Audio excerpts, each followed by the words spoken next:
You feel drier now? I do feel drier than previously. We got so epically rained on. We did. We just got epically rained on, and now we're here in a freezing cold studio recording this. But with hoodie and flannel. Hoodie and flannel. Rafi's tips for artists because he loves you. Hola, you amazing artists! As some of you know, recently I launched my book campaign. A lot of time and effort and energy will be going into making that book a reality within the next few months. Next couple months, actually. It's like a boat launch, but longer and minus the champagne. Yes. Why was it minus the champagne? Now, we could involve champagne if you'd like. During that time, I'm still going to be creating some artwork, but not as much because I will be working mostly on the book. And because I'm going to be just working on this book, I'm going to be really immersed into everything that has to do with what built up my art career. So chances are the next few videos that you'll see in the next couple months will be about certain chapters in the book, and we'll be covering like some detailed stuff. Like I said in the video when I launched the book will be kind of like these videos, but a little less rambly. I tend to ramble a lot in these videos because there is no script, you guys. No script. Are you sure the book will be less rambly? Maybe slightly less rambly. But for this video, we have a question from one of you guys that we want to respond to. Our question comes from Dawn M. Paul, and she asks, so how have you gone about finding clients other than markets? Have you taken art to galleries? Are you in a secret art group? I wrote that as a joke, but I'm now thinking maybe I should create one. I guess what I'm really asking is, where have your collectors come from? Where have the collectors come from? Some of them, I'm pretty sure, come from outer space. So if there's any question that I get most often from artists who are just starting out or artists who have been doing this for a while but are a little confused about where to sell their stuff is, where do you find your collectors? It always makes me feel like they think that there is like some place, some warehouse where there's just these random people just standing around waiting for an artist to come in and find them and be like, hey, I think I like that collector. I'll take that one. No, you.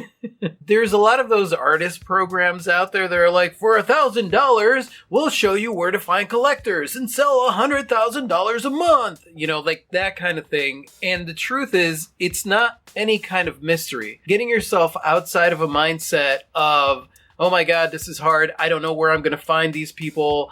You know, where is it that these people find them? Why is it that that artist has so many collectors and that artist has so many collectors and I don't have any? What you have to understand is that you build a collector base little by little with every single interaction that you have. So Dawn says, well, what about if you're not doing markets? Well, if you're doing markets, you're going to meet people one by one. And chances are, out of every interaction that you have with somebody, 1 out of 10 of those people may become a collector, or 1 out of 20 may become a collector. Every single interaction you have is an opportunity for you to develop a relationship with that person admiring your art. Yeah, and that's why it's so important to be in a good place and have a good time when you're doing the things, because all of my most loyal collectors, I didn't know they were going to be my collectors when I met them. I just had a good interaction with them. A lot of my collectors are people that didn't even collect artwork before they met me. It was just based on the interaction that we had. You have to remember,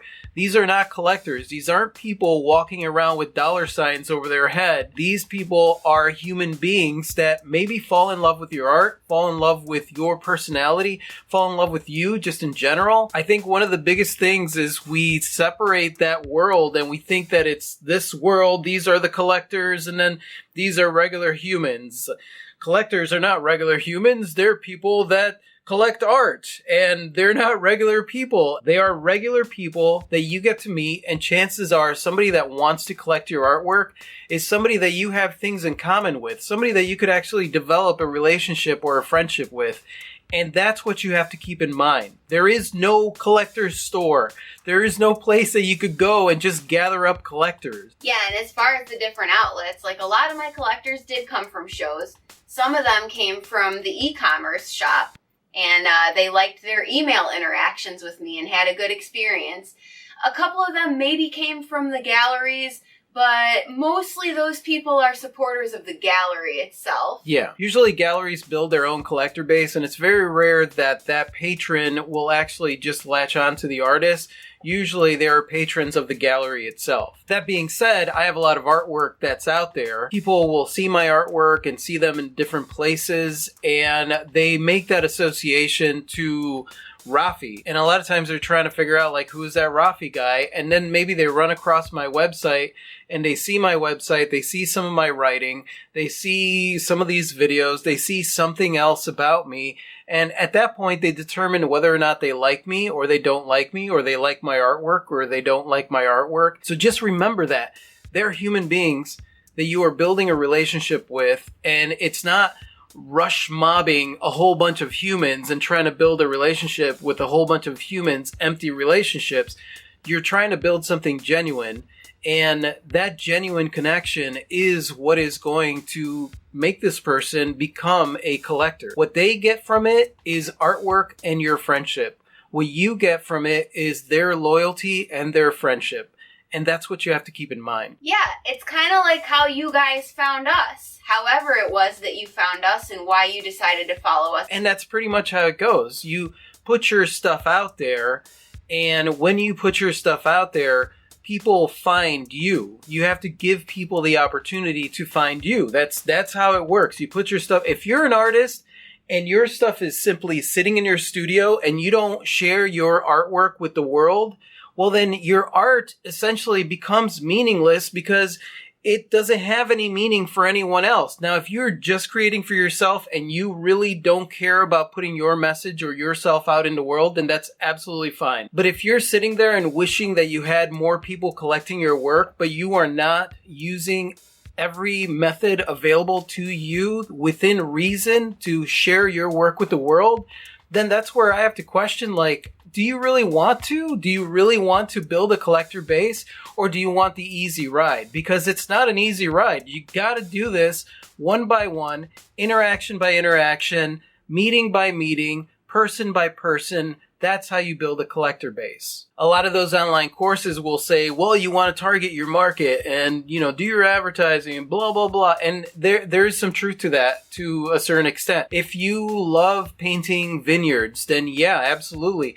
Find out what wineries are in town. See if you could work with the winery as far as doing a live painting at their events. Obviously, people that go to a winery are going to be people that want paintings of vineyards or wine bottles and things like that. So that is an opportunity to really, really target where you are showcasing your work. The same thing goes for beach scenes. If you love doing beach scenes and you are close to a tourist area that is by a beach, then obviously that would be a place where you'd want to show some of that work. Now, for somebody like me who has a plethora of different works and they are all just emotion based, there's not really a target market for me. I have to show my stuff in as many places as possible, whether it be live shows, whether it be social media, whether it be on my blog, in videos, whatever it is. And then people can find me.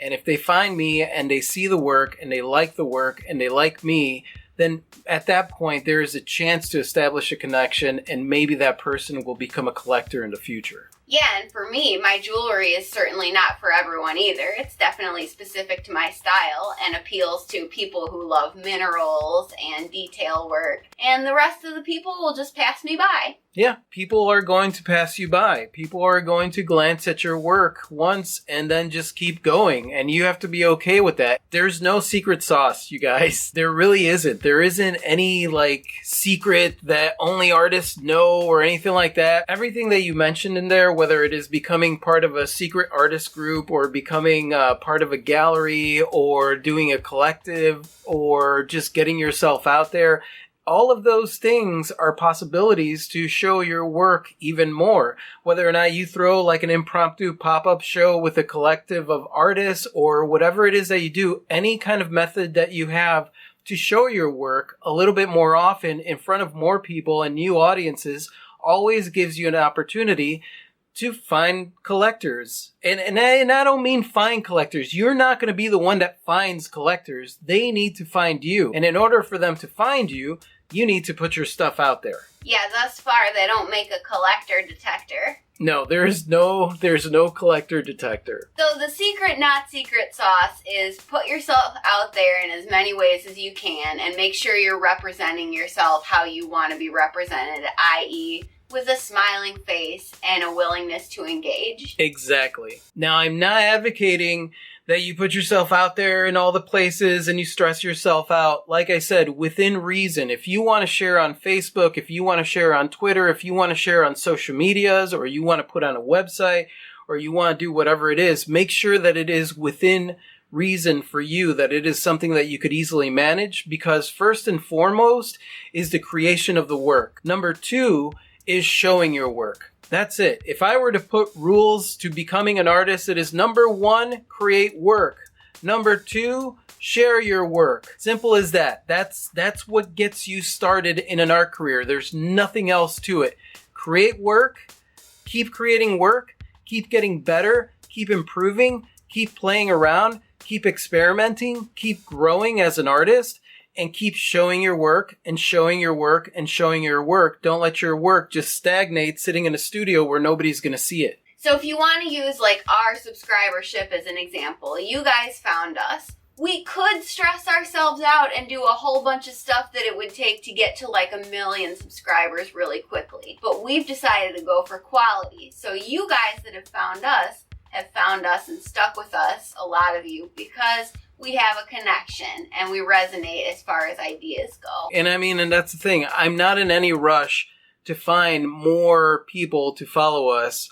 I'm happy with what we have and it growing organically little by little, because I get to create quality relationships with you guys versus just having a bunch of people following me that maybe don't care all that much. Yeah, that's a way more concise way to say what I just tried to say. Yeah, exactly. If you guys have any suggestions for where to find collectors or any type of things that worked for you, please share them in the comment section below. I'd love for you guys to have that conversation with one another and share those thoughts and ideas with one another, because that would be awesome. And thank you so much for watching, you guys. You guys are absolutely awesome. I absolutely adore you. And if you like this and you want to watch more like this, just click right over here to subscribe. And that's it. Say goodbye, Clee. Good day. Adios.